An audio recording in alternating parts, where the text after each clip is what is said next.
Oi, gente, tudo bem? Essa é uma aula para todos os estudantes de espanhol que vão estudar verbos, porque vocês vão usar isso aqui de base para todos os modos e tempos verbais que vocês forem estudar. Então, vamos começar. A primeira coisa importante de você entender é que o verbo é uma ação. Por exemplo, amar, comer, dormir são ações. Segundo ponto. O que é infinitivo? Quando o verbo está no infinitivo, ele não está conjugado. Ou seja, você não colocou uma pessoa e um tempo. Então, o verbo está cru. Por exemplo, amar, caminhar, besar.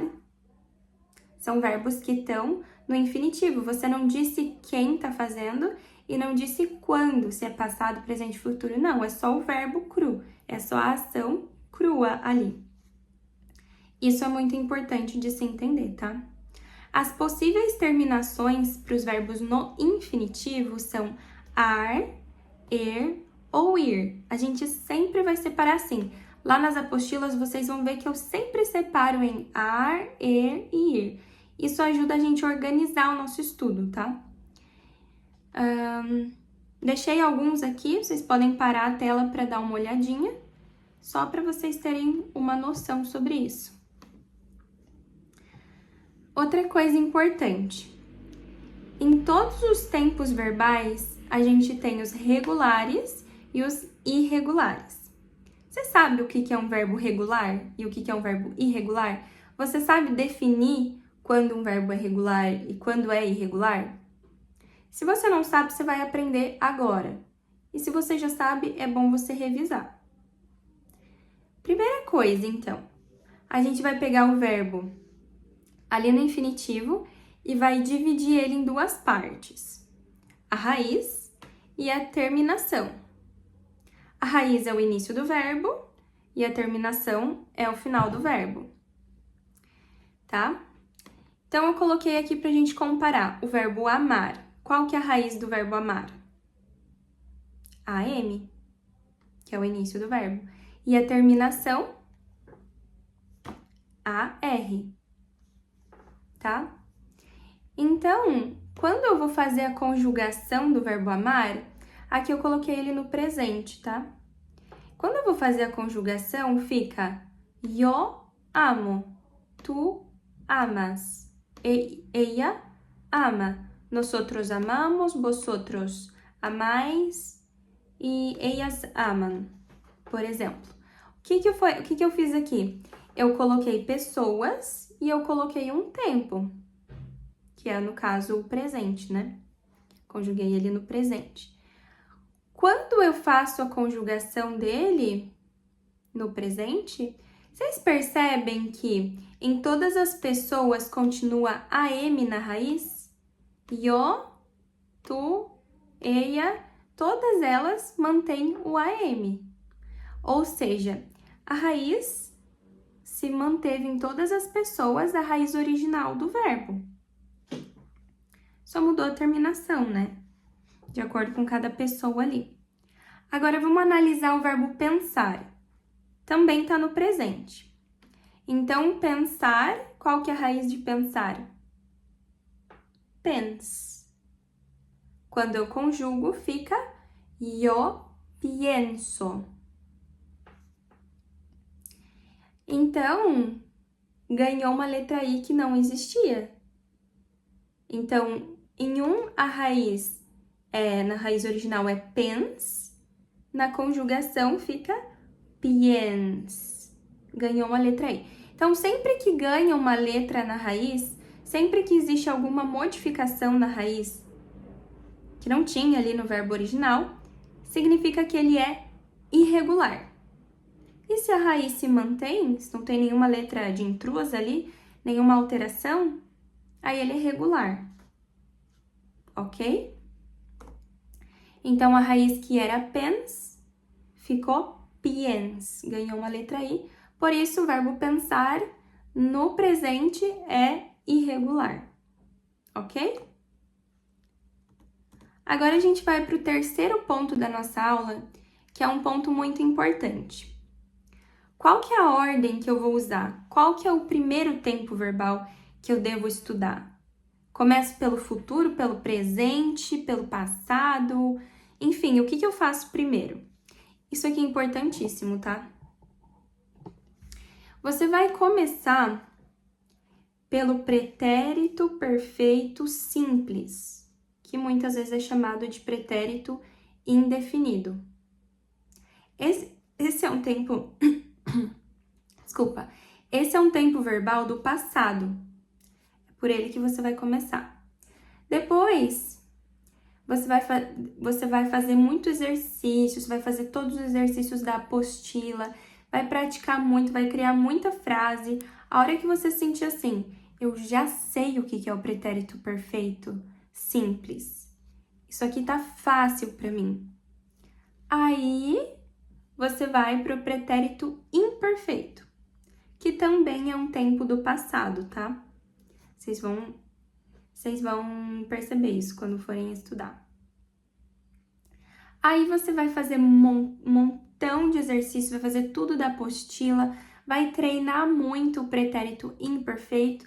Quando você se sentir, não, aqui tá tranquilo para mim, já entendi. Aí você vai para o pretérito perfeito composto, que é um tempo que só existe em espanhol, né? Não existe em português, no caso. Depois que você praticar muito o pretérito perfeito composto, aí você vai para o presente. Aí você estuda muito o presente. Aí depois você vai para o futuro simples. Nem que você demore, por exemplo, eu vou ficar um mês estudando só o pretérito perfeito simples. Fica um mês estudando. O problema é quando você não domina um tempo, você foi estudar ele, tá com dificuldade, aí daqui a pouco você vai pro presente, aí daqui a pouco você vai pro futuro e fica nessa, você não consegue nada e a tua cabeça pifa. Não façam isso.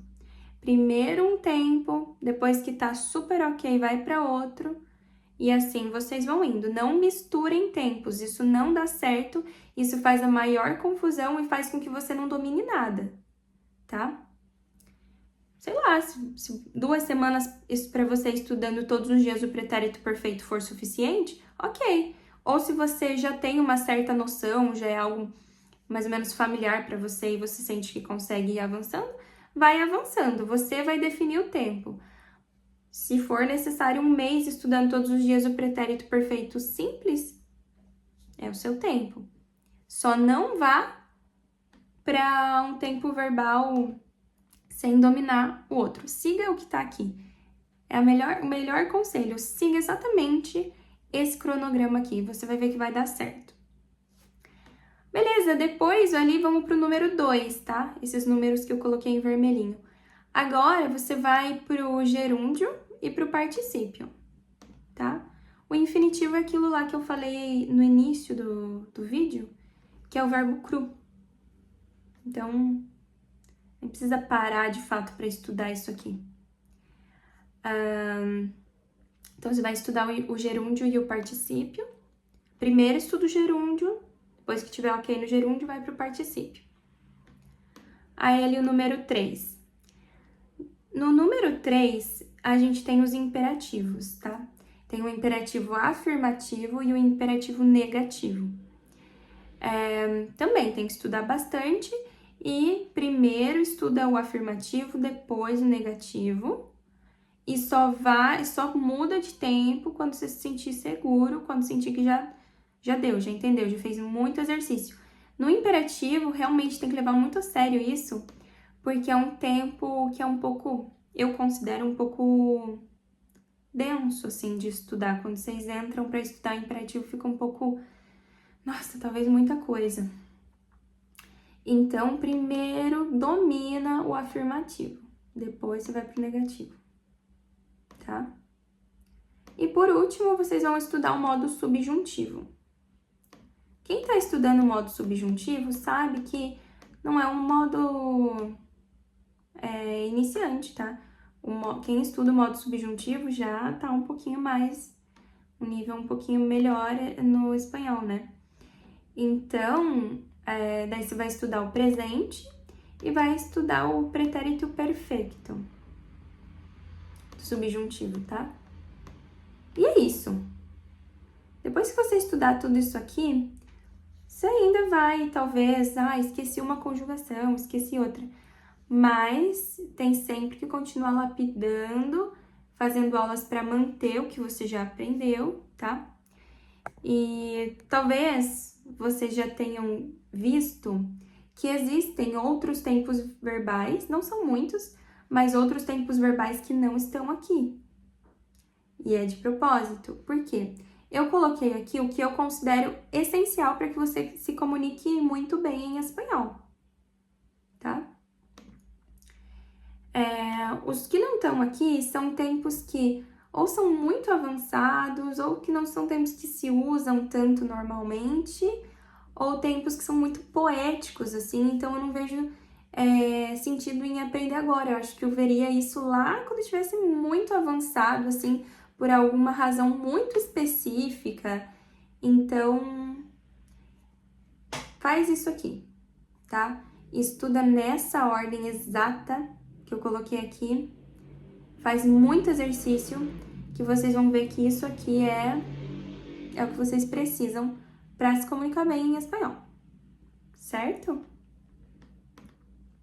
E, por último, um lembrete aqui, não vá para outro tempo verbal sem dominar o primeiro, tá? Isso aqui é uma das dicas mais importantes dessa aula, beleza? Terminamos então, vejo você na próxima aula.